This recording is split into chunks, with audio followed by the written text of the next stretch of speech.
Hello बच्चों, my name is are के सिंह और आप देख रहे हैं अपना चैनल पीएम गुरु। बेटा आज हम लोग पीवाईक्यू सीरीज़ में जो टॉपिक करने जा रहे हैं वो है आपका सेमीकंडक्टर डिवाइसेस। सेमीकंडक्टर डिवाइसेस में भी पिछले चैप्टर की तरह बहुत कुछ नहीं पढ़ना है। सबसे पहली चीज़ तो आपको लॉजिक गेट पता होना चाहिए, उससे क्वेश्चन आता है। फिर आपका ट्रांजिस्टर पता होना चाहिए, और ट्रांजिस्टर में स्पेशली आपको पता है ट्रांजिस्टर को 3 तरह से सर्किट में यूज़ करते हैं, कॉमन बेस, कॉमन एमीटर और कॉमन कलेक्टर। तो कॉमन एमीटर इज़ इम्पॉर्टेंट, कम से कम 5 से 7 बार क्वेश्चन इससे पूछे गए, तो ये ध्यान रखिएगा। कॉमन एमीटर कॉन्फ़िगरेशन आपको बिल्कुल तैयार होना चाहिए।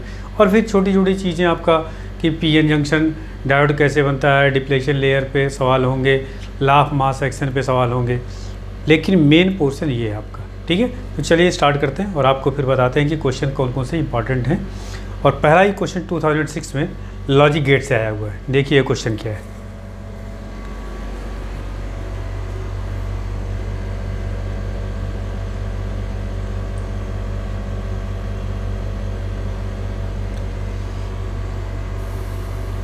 The following figure shows a logic gate circuit with 2 input A and B and the output C. The voltage waveform of A, B and C are as shown in the figure. ये एक figure दिया हुआ है। The logic circuit gate is, अब आपको ये बताना है कि ये किस लॉजिक गेट्स का इक्विवेलेंट होगा। यहाँ पे देखिए ये वोल्टेज ये दिया है मैक्सिमम 1, तो ये आपका ए का इनपुट है, ये बी का इनपुट है और ये आपका आउटपुट है।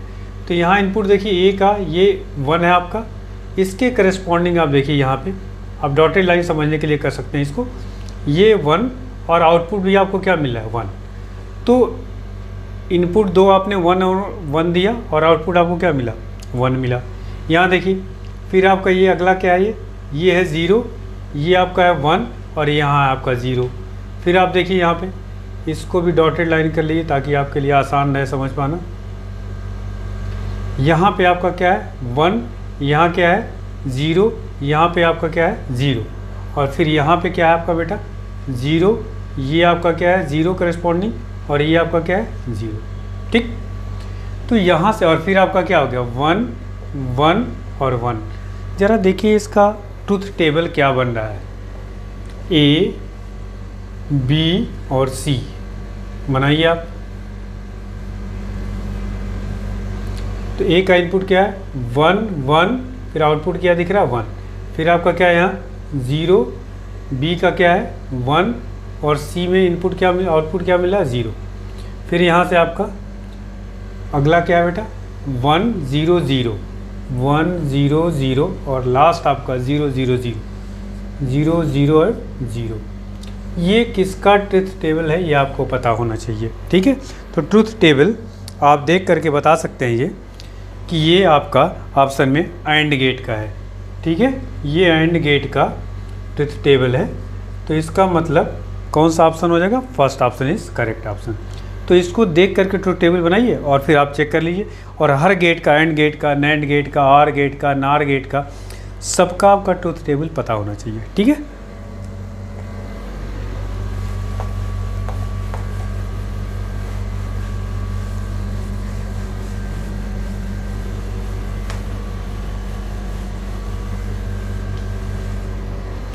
नेक्स्ट देखते हैं बेटा क्या अगला क्वेश्चन 2006 का ही। 2006 में कुल आपके पूछे गए 4 क्वेश्चन, तो ये तो था पहला क्वेश्चन। दूसरा क्वेश्चन है और ये बहुत इंपॉर्टेंट क्वेश्चन है, ये 4 बार पूछा गया क्वेश्चन। ठीक है, सेम कॉन्सेप्ट पे थोड़ा बहुत डेटा चेंज है, तो ध्यान रखिएगा, आपको कॉन्सेप्ट पता होना चाहिए। क्वेश्चन ये है, ए transistor is operated in common emitter configuration at constant collector voltage VC equal to 1.5 volt such that a change in the base current from 100 microampere to 150 microampere produces a change in the collector current from 5 milliampere to 10 milliampere. The current gain beta is, current gain पूछा गया है। ठीक, तो current gain का formula क्या होता है बेटा, current gain का कॉमन एमीटर कॉन्फ़िगरेशन में। ठीक है, तो delta I C upon delta I B, change in collector current upon change in base current at constant collector potential. तो देखिए डेल्टा आई सी का आपका कलेक्टर करंट में कितना चेंज हो रहा है बेटा, 5 to 10 मिली एम्पियर। तो 5 to 10 का मतलब चेंज कितना हुआ, 5 मिली एम्पियर इंटू 10⁻³ एम्पियर में हो गया। बेस करंट कितना चेंज हो रहा है, 100 to 150, इसका मतलब कितना चेंज हुआ, 50, और ये माइक्रो एम्पियर में दिया है तो 10⁻⁶। इसको सॉल्व करेंगे तो ये हो जाएगा कितना, 1/10 इंटू 10⁻3, तो ये कितना आ जाएगा आपका 1000/10, तो 100 एम्पियर आपका आ जाएगा। कोई ऑप्शन दिया होगा, सी ऑप्शन। समझ में आ गई बात। इस फॉर्मूले को याद रखिएगा, इसको कई बार यूज़ किया गया है, ठीक है। तो ये आपका करंट गेन का फॉर्मूला है, और change in collector current upon change in base current, इससे आपको सॉल्व करना है, ठीक है।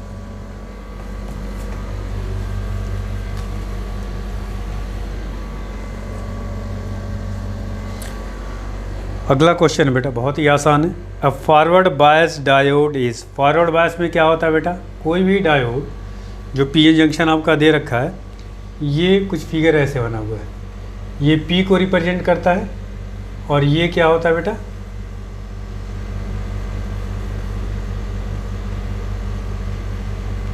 ये आपका एन है, ठीक है। तो फॉरवर्ड बायस में कब होता है, जब ये आपका हायर पोटेंशियल पे होता है, और ये क्या होता है, एन लोअर पोटेंशियल पे होता है, तो फॉरवर्ड बायस में होता है। इसमें आपका देखिए डी ऑप्शन करेक्ट है, क्योंकि ये आपका 0 वोल्ट पे दिया हुआ है, और ये आपका कितना दिया है, -2 वोल्ट पे दिया हुआ है।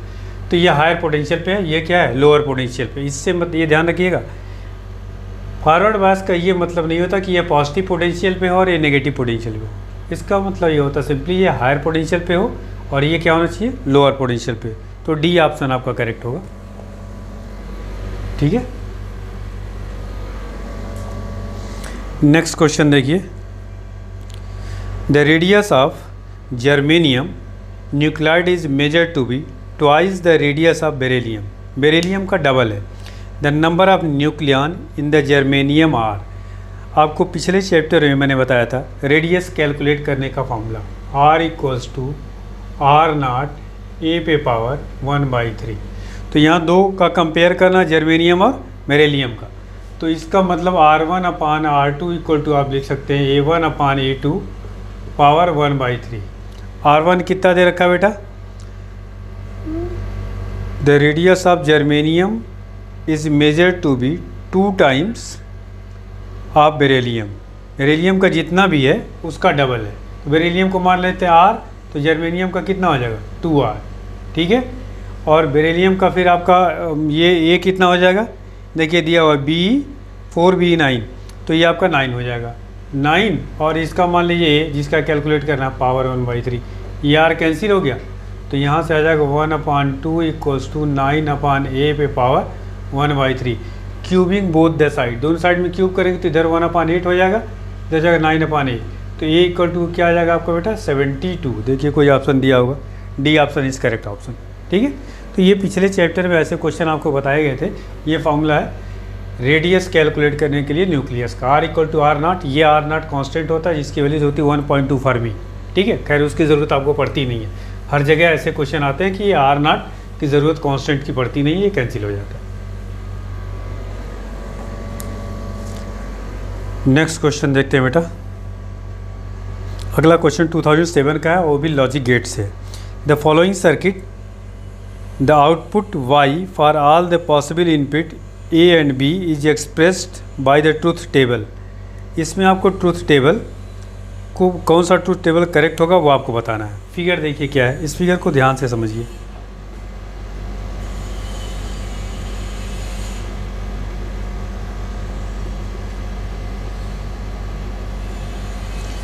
ये आपका A, ये आपका B, और यहाँ है फिर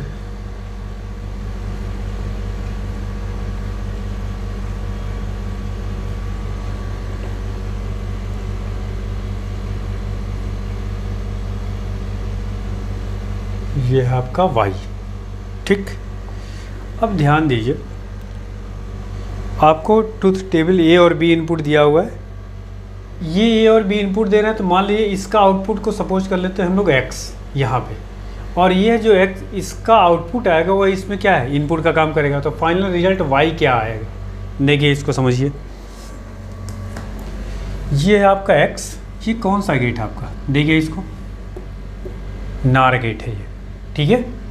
तो ये आपका x इक्वल टू क्या होगा, a plus B, OR gate होता है और इस पे ये होता है नार गेट। ये है x की वैल्यूज़ आई, ठीक है।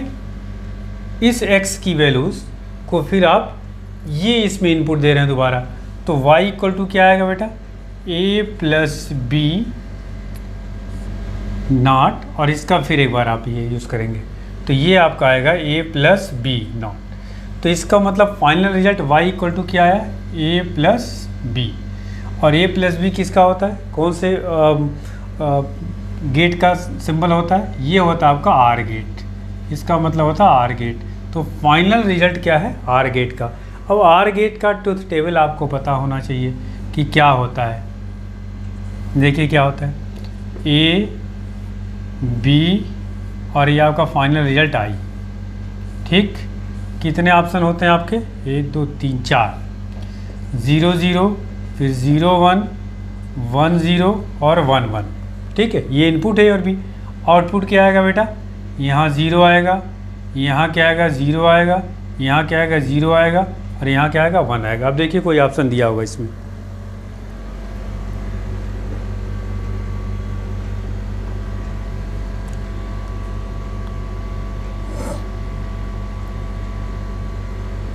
सॉरी ये इसका 1 आएगा बेटा, ये 1 होगा। इसमें 4 ऑप्शन होने चाहिए, 1 2 3 और ये भी 1 आएगा। तो ये ऑप्शन आपका होगा डी वाला ऑप्शन, ध्यान रखिएगा। इसके एक तरह से ये आपका आर गेट का ट्रुथ टेबल है और ये ट्रुथ टेबल आपको याद होना चाहिए, ठीक है। तो ये आपका इसमें ऑप्शन जो होगा वो डी ऑप्शन आएगा।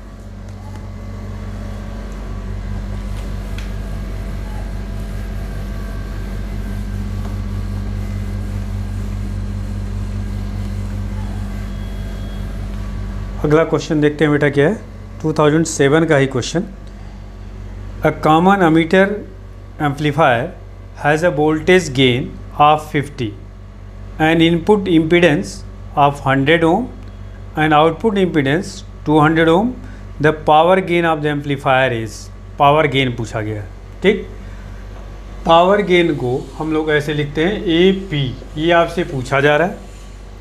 आपको क्या क्या दे रखा लिख लेते हैं। वोल्टेज गेन ए वी आपको दे रखा 50, input impedance R I equal to 100 ohm and output impedance R not 200 ohm, और ये आपको कैलकुलेट करना है, ठीक है। देखिए फॉर्मूला क्या होता है, सबसे पहले तो ये कैलकुलेट करना है इसका फॉर्मूला क्या होता है पावर गेन का। A P is equals to beta square, beta क्या होता है करंट गेन, आर एल या आर ओ लिख सकते हैं अपान आर आई, ये फॉर्मूला होता है। लेकिन हमारे पास बीटा नहीं पता है, बीटा पता होता तो यहाँ पे पुट कर ले, तो आर ओ और आर आई तो दिया ही हुआ है, ठीक है। लेकिन यहाँ पे आपको वोल्टेज गेन दिया हो, तो वोल्टेज गेन का फॉर्मूला क्या होता है बेटा, A V equals to beta R not upon R I, ठीक है। तो यहाँ से बीटा की वैल्यूज़ कैलकुलेट कर लो, तो बीटा इक्वल टू आपका आएगा, देखिए क्या आएगा, बीटा इक्वल टू यहाँ से A V R I upon R not, तो बीटा स्क्वायर यहाँ पुट कर लिया, आपको ये कैलकुलेट करना है। तो ये हो जाएगा A V square R I square upon R not square into ये आपका है R not upon R I. तो देखिए एक तो यहाँ कैंसिल हो गया पावर, एक यहाँ कैंसिल हो गया, बचा आपके पास क्या, A V square R I upon R not. ये हो गया आपका पावर गेन का फॉर्मूला। सब कुछ डेटा आपके पास दिया हुआ है, अब डेटा पुट करिए and you will get the answer. देखो यहाँ ए वी की वैल्यूज कितनी दे रखी है बेटा, यहाँ 50, तो 50 इंटू 50, आर आई कितना दिया हुआ 100 अपान ये कितना दे रखा है 200, तो इससे कैंसिल हो गया 2 और ये 25, 25 इंटू 5 ये 1250 आ जाएगा, 1250। देखिए कोई शायद ऑप्शन दिया होगा, हाँ सी ऑप्शन है बेटा। तो सिंपल दोनों का फॉर्मूला ये याद होना चाहिए। देखिए ये वोल्टेज गेन का फॉर्मूला है, ये है पावर गेन का, और दोनों को फिर मिक्स करके एक नया फॉर्मूला बना लिया, ठीक है, और इससे आपकी वैल्यू आ जाएगी। ध्यान रखिएगा बेटा, मैं आपको बार बार कह रहा हूँ, कॉमन एमीटर कॉन्फ़िगरेशन के आपको 3 फॉर्मूले हैं जो यूज़ हो रहे हैं। एक तो आपका करंट गेन, वोल्टेज गेन और पावर गेन, इसके अलावा और कोई यूज़ नहीं हो रहा, ठीक है। तो ये आपको पता होना चाहिए।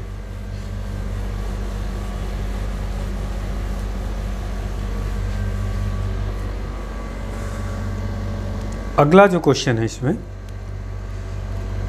इन the energy band diagram of a material shown below, the open circle and filled circle denote hole and electron respectively, the material is, material किस टाइप का, फिगर बना हुआ है।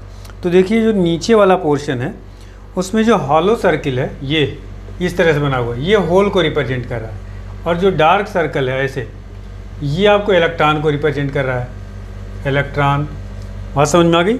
तो नीचे जो आपका फिगर बना हुआ वो आपका बैलेंस बैंड है और ऊपर क्या कंडक्शन बैंड है। तो बैलेंस बैंड में नंबर ऑफ होल ज़्यादा हैं, number of hole is greater than number of electron in valence band नीचे। तो अगर होल ज़्यादा होते हैं तो इसका मतलब वो किस टाइप का सेमीकंडक्टर होता है, पी टाइप का। पी का मतलब दिमाग में अपने ये समझिए, पी का मतलब पॉजिटिव, पॉजिटिव का मतलब क्या होता है होल, एन का मतलब नेगेटिव, नेगेटिव का मतलब इलेक्ट्रॉन। तो इसका मतलब जो होल ज़्यादा होंगे तो पी टाइप का होता है, और अगर इलेक्ट्रॉन ज़्यादा होते हैं तो एन टाइप का सेमीकंडक्टर होता है। तो पहला ऑप्शन आपका करेक्ट है, ठीक है।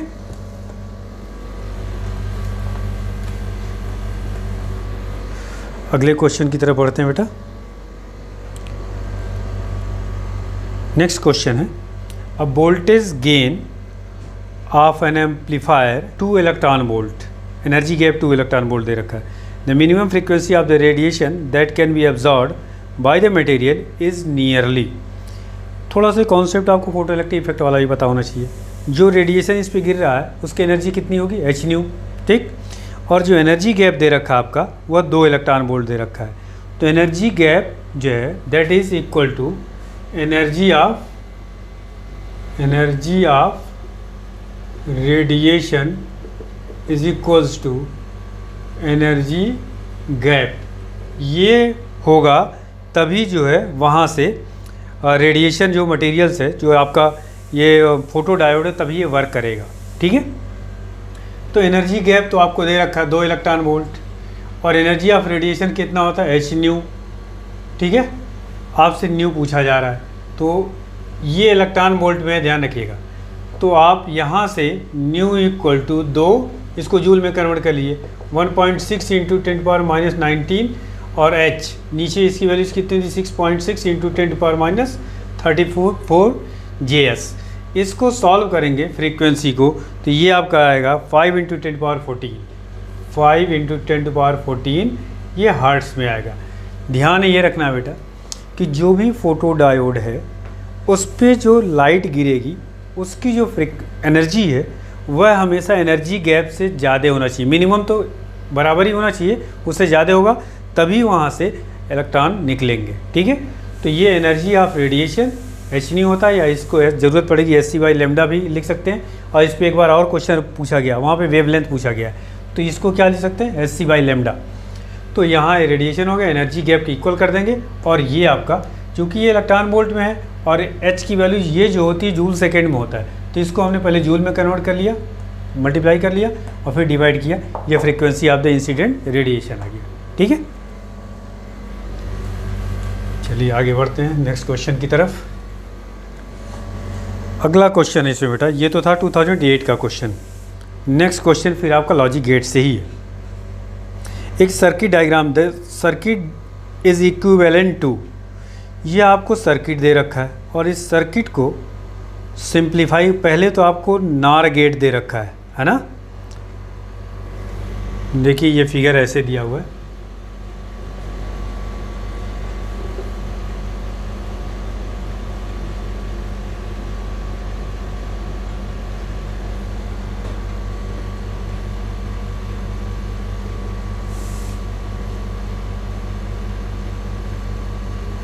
ये बेसिकली नैंड गेट है।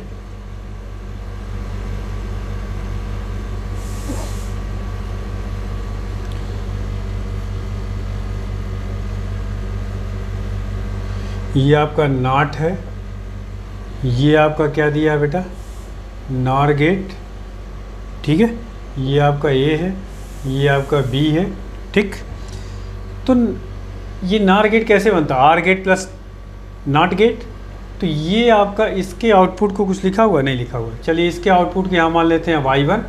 ये जो ए और बी इसमें इनपुट दिया ये y1 हो गया, ये इसमें इनपुट का काम होगा तो यहाँ मान लीजिए y2 आपका हो गया, और ये फाइनल रिजल्ट को इसने लिख रखा है y, ठीक।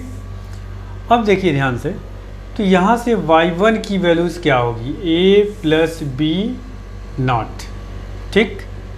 ये y1 इसमें इनपुट का काम करेगा, तो y2 इक्वल टू क्या आएगा, y1 नॉट मतलब a प्लस बी नॉट का नॉट, दिस इक्वल टू क्या आ जाएगा, a प्लस बी आपका आ जाएगा। अब ये y2 इक्वल टू आया a प्लस बी, इसका नॉट है यहाँ पे फिर करिए आप, तो ये y इक्वल टू क्या आएगा बेटा, y2 नॉट मतलब a प्लस बी नॉट। तो ये फाइनल रिजल्ट आएगा a प्लस बी नॉट। इसको हम लोग क्या कहते हैं, ये आपका सिंपल नार गेट, ये जो आपका लिखा हुआ है, ये तो रिजल्ट फिर पहुंच गया, इसका मतलब नार गेट होगा। ये ऑप्शन में सी ऑप्शन करेक्ट होगा, ठीक है। तो आपको गेट, लॉजिक गेट्स पता होना चाहिए किस तरह से सिंप्लीफाई करना है।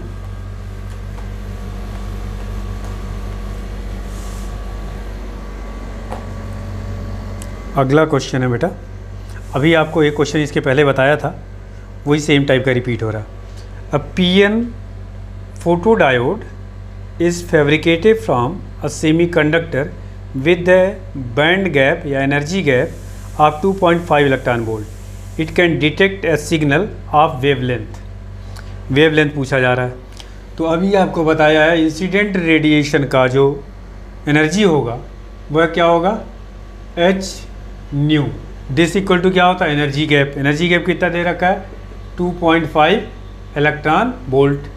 इसको मैंने आपको बताया था सिंप्लीफाई करके, देखिए एच, इसको लिख सकते हैं आप h c upon lambda, h c upon lambda equal to आपको दे रखा है 2.5 इलेक्ट्रॉन वोल्ट। इसको लेमडा को अगर ऑप्शन चूँकि एंगस्ट्रॉम में है तो इसको आपको सिंप्लीफाई करके बताया था 12400, और लेमडा किस में आएगा, एंगस्ट्रॉम में आएगा, इक्वल टू 2.5। समझ में आ रही बात।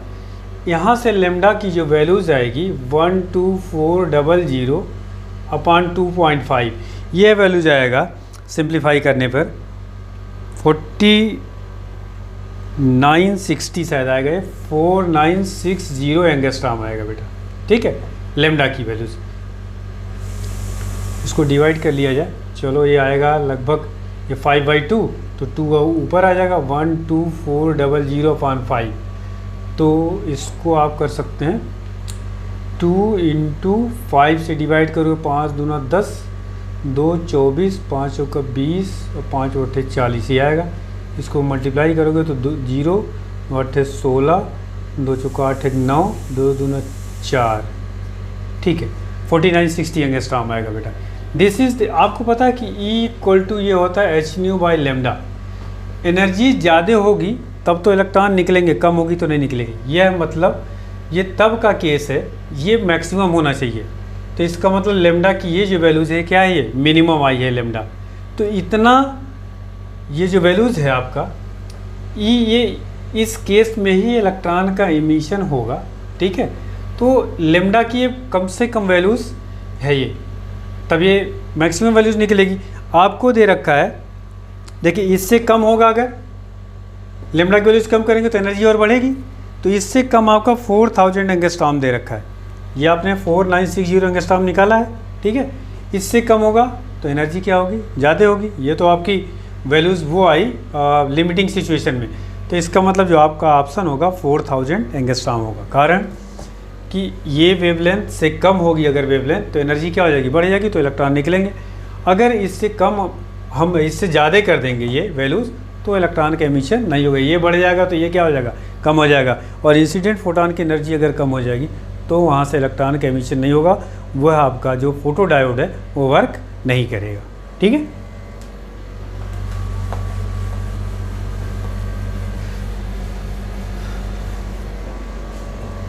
अगला क्वेश्चन देखते हैं बेटा, ये क्वेश्चन रिपीट हो रहा फिर आपका कॉमन एमीटर कॉन्फ़िगरेशन का। A transistor is operated in common emitter configuration at Vc equal to 2 volt such that a change in the base current from 100 to 200 microampere produces a change in the collector current from 5 milliampere to 10 milliampere. The current gain is, अभी आपको current gain का formula बताया था delta I C upon delta I B. तो change in collector current कितना दे रखा है इसमें बेटा?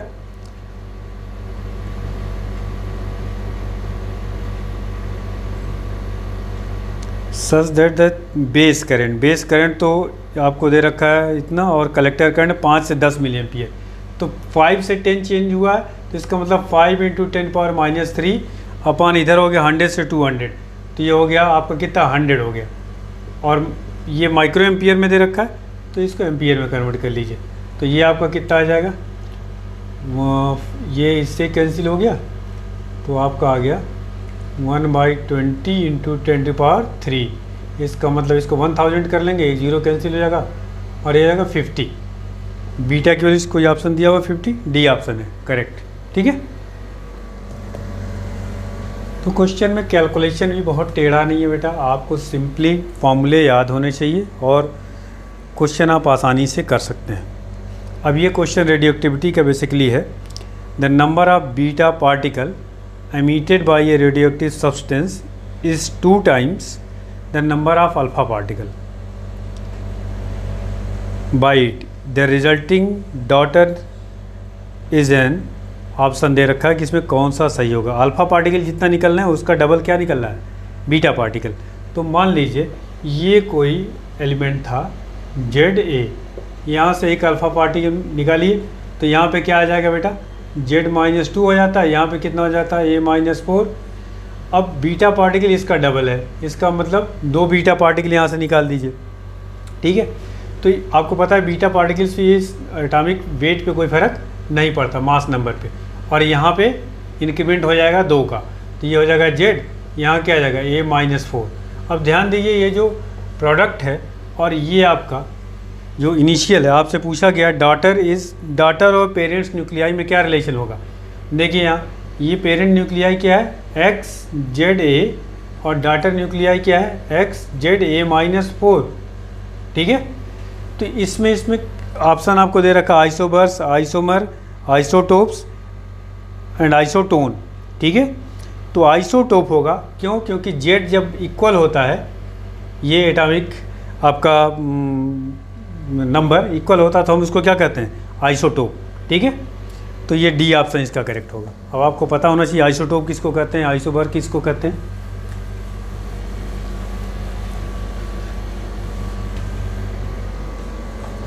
अगला क्वेश्चन है, थियोरेटिकल क्वेश्चन है बेटा. Which one of the following statement is false.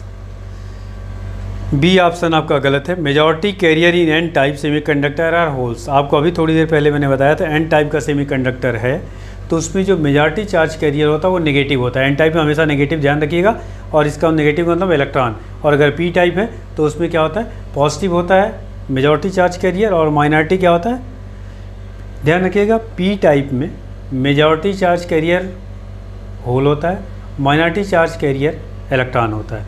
और एन टाइप में मेजॉरिटी चार्ज कैरियर इलेक्ट्रॉन होता है और माइनॉरिटी चार्ज कैरियर आपका होल होता है. तो आपका बी ऑप्शन करेक्ट है इसमें. विच one of the following bonds produce a solid that reflects light in the visible region and whose electrical conductivity decreases with the temperature and has a high melting point. ये आपको theoretical question, पहला option correct है, metallic bonding. ठीक है. ये chemistry में भी आपने पढ़ा होगा. नेक्स्ट क्वेश्चन है आपका 2010 का क्वेश्चन है. ये भी आपका थियोरेटिकल ही है. The device that can act a complete electronic circuit, integrated circuit आपका ऑप्शन होगा. इंटीग्रेटेड सर्किट जो होता है एक ऐसी सर्किट होती है उसमें सब कुछ, कैपेसिटर लगा होगा, पीएन जंक्शन लगा होगा, आपका रेजिस्टेंस लगा होगा, सारी चीज़ें उसमें होती हैं. ठीक है. तो कंप्लीट इलेक्ट्रॉनिक सर्किट को हम क्या कहते हैं, इंटीग्रेटेड सर्किट. ठीक है. नेक्स्ट क्वेश्चन आपका 2010 का, ये फिर आपका लॉजिक गेट से है. देखिए क्या है.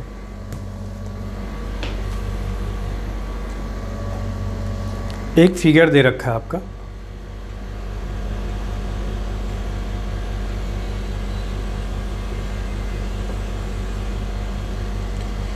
ये आपका ए, ये है आपका बी, और यहाँ पे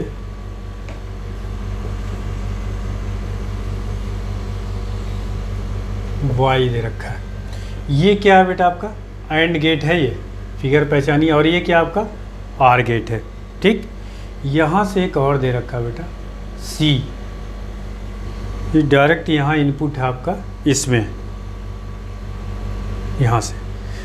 क्वेश्चन ये है to get an output y equal to 1 for the circuit shown below the input must be. y आपका दे रखा कि 1 होना चाहिए, तो इनपुट क्या हो इसमें ऑप्शन आपको दे रखे।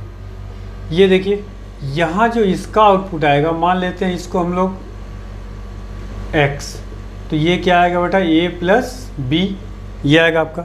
ठीक है, आर गेट है ये आपका। इसके बाद ये जो सी है, अब आपको पता होना चाहिए कि एंड गेट अगर आप मतलब आउटपुट आपका 1 चाहते हैं तो एंड में क्या होना चाहिए, दोनों इनपुट हमारे 1 तभी आता है, इसके उसके ट्रुथ टेबल में देखिए 1 तभी आता है जब दोनों इनपुट हमारे क्या होने चाहिए, 1 होने चाहिए। मतलब ये जो सी की वैल्यूज है ये भी 1 होना चाहिए और ये भी क्या होना चाहिए, 1 होना चाहिए। ठीक, अच्छा ये आर गेट का आउटपुट है 1, तो आर गेट में आउटपुट कब आता है, जब दोनों इनपुट ए और बी में से कम एक 1 होना चाहिए। ठीक है, तो इसका मतलब कौन सा ऑप्शन आपको सही दिख रहा है, सी ऑप्शन है। ए की वैल्यूज 1, बी की वैल्यूज 0 और सी की वैल्यूज क्या होनी चाहिए 1। क्यों, क्योंकि अगर ए की वैल्यूज आप 1 ले रहे हैं और बी की वैल्यूज 0, तो इसका जो आउटपुट आएगा ये 1 आएगा, और इसका इनपुट ये आपका 1 है ही, तो आउटपुट आपको 1 मिल जाएगा। तो सी ऑप्शन आपका इसमें करेक्ट होगा। ठीक है, बस इतना ध्यान रखना है कि एंड से आउटपुट 1 तभी मिलता है जब दोनों इनपुट 1 हो, तो इसका मतलब ये रिजल्ट और ये रिजल्ट 1 होना चाहिए। ये तो कन्फर्म हो गया 1। अब बात आती है ए प्लस बी, आर गेट से आउटपुट 1 कब मिलेगा, जब इन दोनों में से कम एक 1 होना चाहिए। तो ऑप्शन आपने देख लिया क्या है।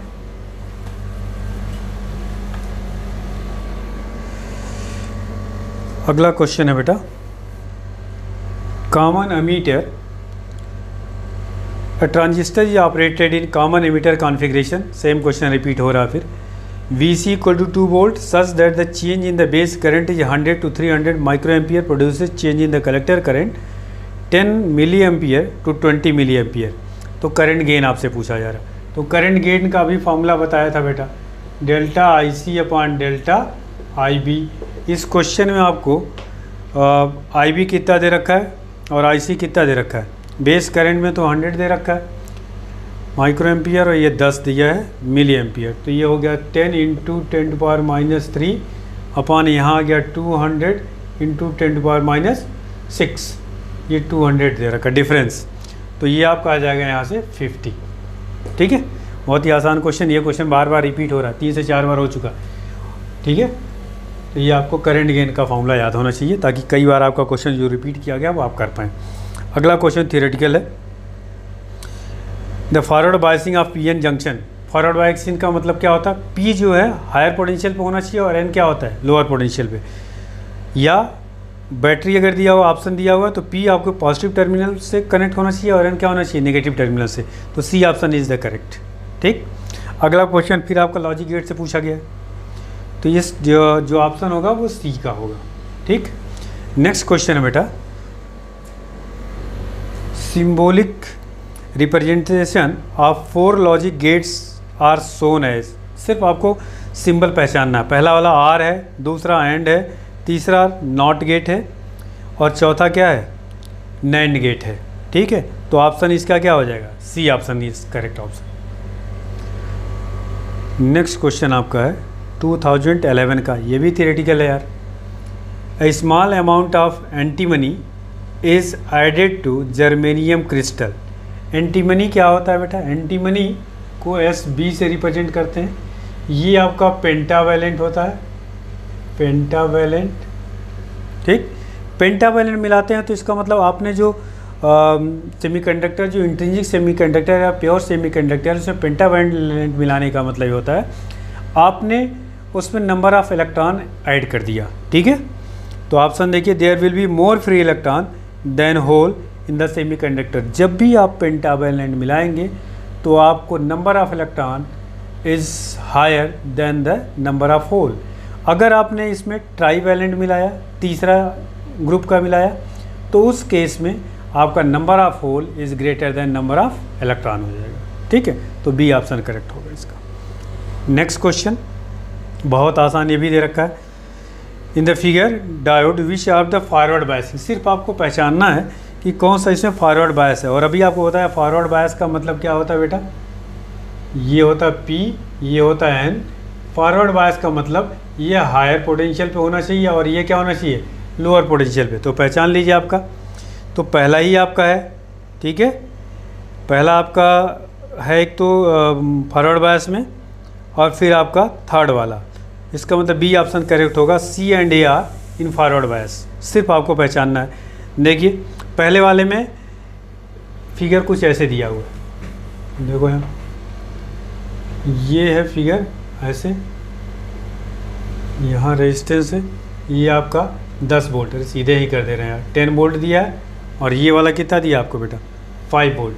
तो देखिए N लोअर पोटेंशियल पे और P किस पे, हायर पोटेंशियल पे। तो ये आपका फॉरवर्ड बायस हो गया।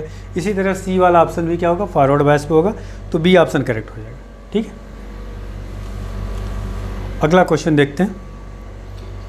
Pure silicon at 500 kelvin has equal number of electron and hole, concentration of 1.5 × 10⁻16 per meter cube. Doping by indium increases NH to 4.5 × 10⁻22 per meter cube. The doped semiconductor is of, basically ये law of mass action पे based है, ठीक है। तो ये आपका formula पढ़ा होगा, Ne × NH = Ni²। बात समझ में आ गई। आपसे Ne पूछा गया है, तो Ne = क्या हो जाएगा, Ni²/NH। Ni देखिए क्या दे रखा है, ठीक है। तो Ni की वैल्यूज़ और NH की वैल्यूज़ ये आपका आएगा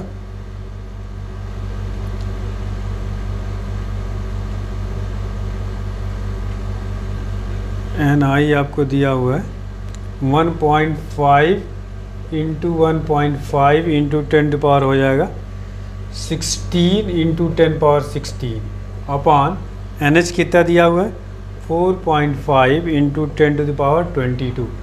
तो ये 32 और ये ऊपर जाएगा तो 10 हो जाएगा, ठीक है। और ये आपका लगभग आएगा, ये ऑप्शन दे रखा है फोर्थ।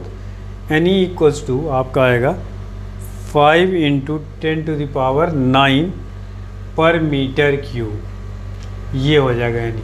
और आपको पता है कि इसमें हम क्या मिला रहे हैं, इंडियम, ठीक है। तो नंबर ऑफ़ होल बढ़ा रहे हैं, नंबर ऑफ़ होल जब बढ़ा रहे हैं इसका मतलब ये क्या होगा, पी टाइप का होगा, ठीक है। तो आपका डी ऑप्शन करेक्ट होगा इसका। तो इस फॉर्मूले को याद रखिएगा, ये है लॉ ऑफ मास एक्शन का फॉर्मूला, आपने पढ़ा होगा।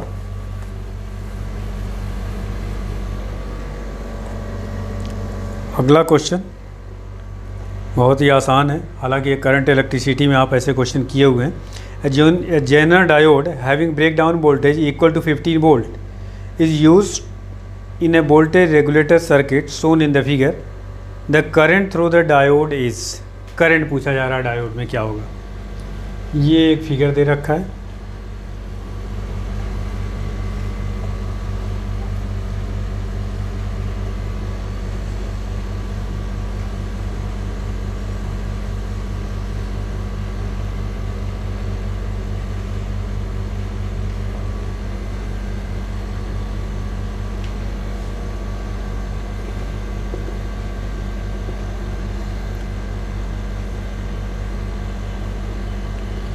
ट्वेंटी वोल्ट 250 ओम, यहाँ आपको दे रखा है ये 15 वोल्ट, ये आपको दे रखा 1 किलो ओम मतलब 1000 ओम, ठीक। आपसे पूछा जा रहा करंट थ्रू द डायोड, इसमें करंट पूछा जा रहा क्या होगा आई, ठीक। आसान है। देखिए यहाँ ये दोनों आपका पैरेलल में है, तो दोनों सेम वोल्टेज पे ये काम कर रहे होंगे। इसमें तो करंट निकाल ही सकते हैं आप। मान लीजिए I1 है, तो ये कितने वोल्ट पे है? 15 वोल्ट पे, क्योंकि ये दोनों सर्किट क्या है? पैरेलल में है। तो I1 इक्वल टू आपका आ गया I इक्वल टू V/R, तो 15/R कितना दिया? 1000। ठीक, इसको सॉल्व करेंगे तो ये कितना आ जाएगा?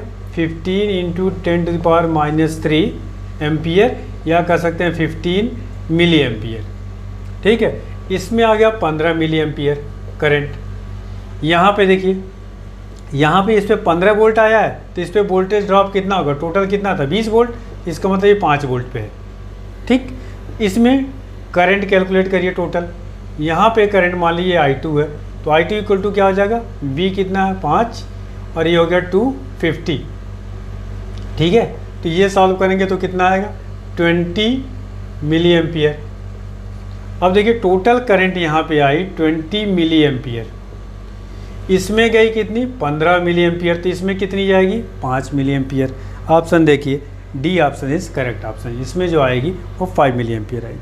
ठीक है, तो ये बेसिकली करंट इलेक्ट्रिसिटी अगर आपका तैयार होगा, इसमें कुछ खास नहीं है, आसान क्वेश्चन है।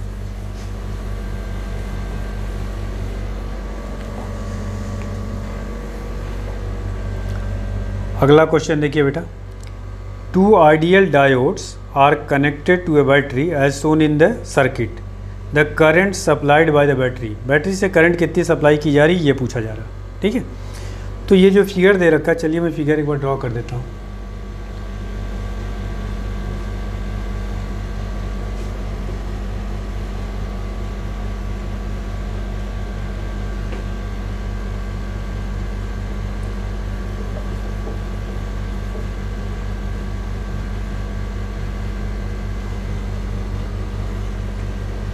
यहाँ पे रेजिस्टेंस, यहाँ पे रेजिस्टेंस, फिर ये जुड़ा हुआ है, यहाँ से आपका कनेक्शन है, बैटरी है 5 वोल्ट की, और ये आपका कनेक्ट कर रखा है। ये 5 वोल्ट दे रखा है बेटा, ये है 10 ओम, ये आपका दिया है 20 ओम, ये है जो डायोड है ये D1 से रिप्रेजेंट किया गया है, ये आपका D2 है।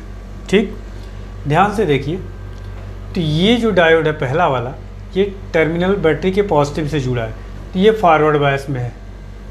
ये देखिए नेगेटिव पॉजिटिव से जुड़ा हुआ है, ये रिवर्स बायस में है। ठीक है, और आपको पता है रिवर्स बायस में ये जो आपका डायोड है ये काम नहीं करता, उसमें करंट फ्लो नहीं करती है। इसका मतलब इसमें करंट नहीं जाएगी। तो करंट ना जाने का मतलब यार रेजिस्टेंस अपने किसी काम का नहीं है। तो बैटरी से करंट कितनी जाएगी? I इक्वल टू होगा, सिर्फ ये वाला आप लेंगे V/R। तो यहाँ से V कितना है? 5 वोल्ट, R कितना है? 10 ओम, तो ये कितना हो जाएगा? 1/2 एम्पियर या 0.5 एम्पियर। तो आपका कोई ऑप्शन दिया होगा, पहला ऑप्शन करेक्ट होगा। बस इतना ध्यान रखना है, ये रिवर्स बायसिंग है तो इसमें करंट नहीं फ्लो करेगी, या रेजिस्टेंस अपने किसी काम का नहीं, सिर्फ इसको आप यूज़ करेंगे। ठीक है,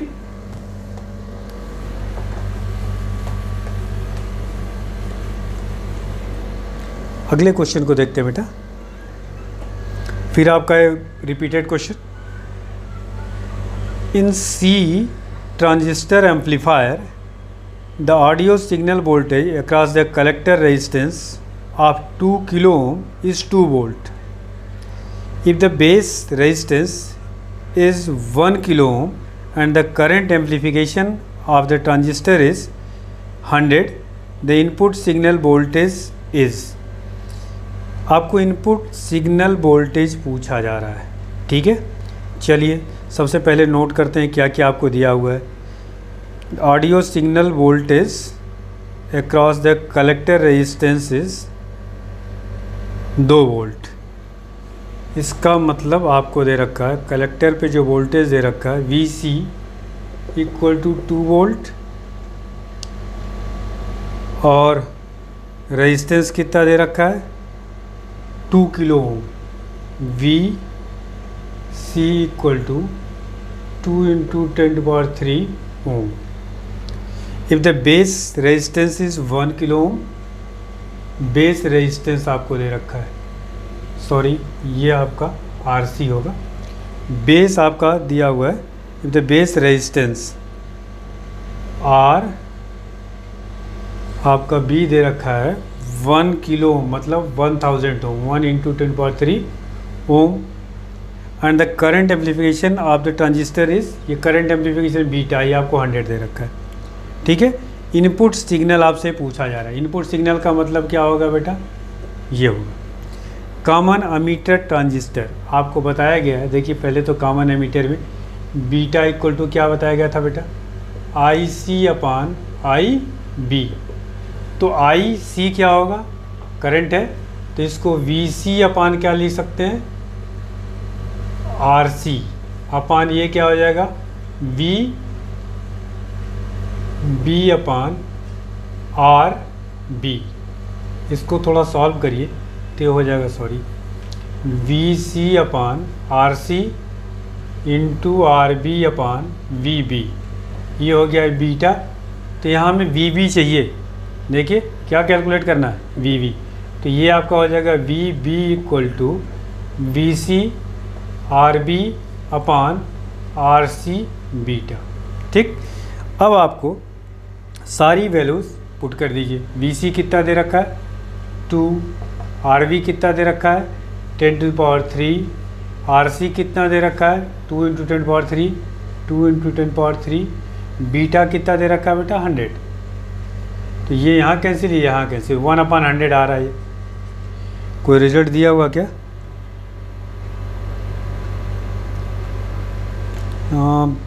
मिली वोल्ट में दिया हुआ, तो इसको ये वोल्ट में आया, तो इसको आप क्या लिख सकते हैं 10⁻⁻2, और ये आपका आया वोल्ट में, या आप क्या लिख सकते हैं इसको 10 मिली वोल्ट। ठीक है, यहाँ पे मिली वोल्ट में करने के लिए 10⁻3 से मल्टीप्लाई करेंगे इंटू 10⁻3, तो ये हो जाएगा मिली वोल्ट। इसका मतलब कितना आ गया 10 मिली वोल्ट, ये आपका आंसर हो जाएगा। ठीक है, तो सिंपल है, कुछ टफ नहीं है इसमें बेटा, आपको सिंपली ये फॉर्मूला और यहाँ थोड़ा चेंज करना आपको आना चाहिए।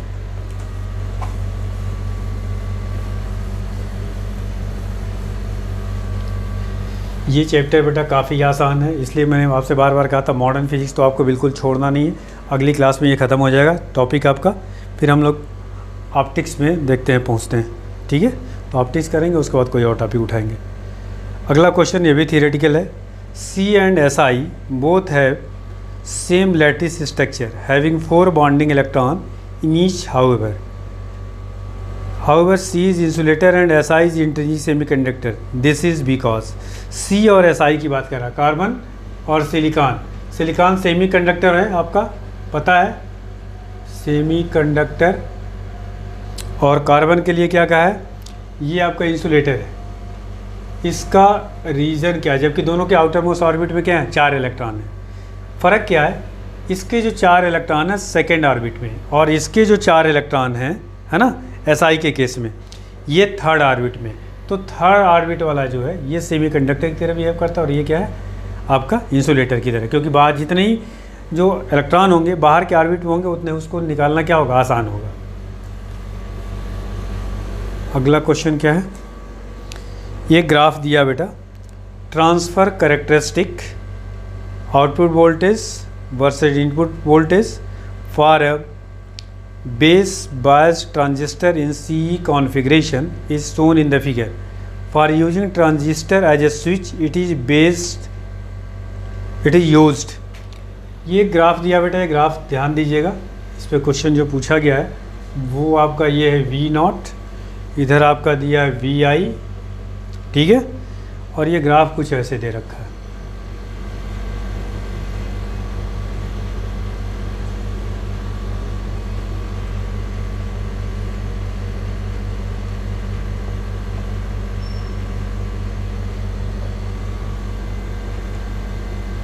इसको 3 पार्ट में डिवाइड किया हुआ है। ठीक, ये फर्स्ट रीजन है, ये सेकंड रीजन है, ये थर्ड रीजन है। ध्यान रखिएगा, ये पहले रीजन को हम लोग कहते हैं cut off region, cut off region. दूसरे रीजन को हम लोग क्या कहते हैं बेटा, एक्टिव रीजन। ये सेकंड रीजन है, एक्टिव रीजन, और इसको कहते हैं थर्ड वाले को सैचुरेशन रीजन।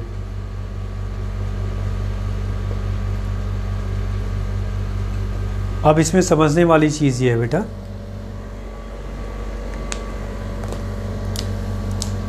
आपका ये आपके क्वेश्चन में कह रहा है the best is configuration is only for using the transistor as a switch.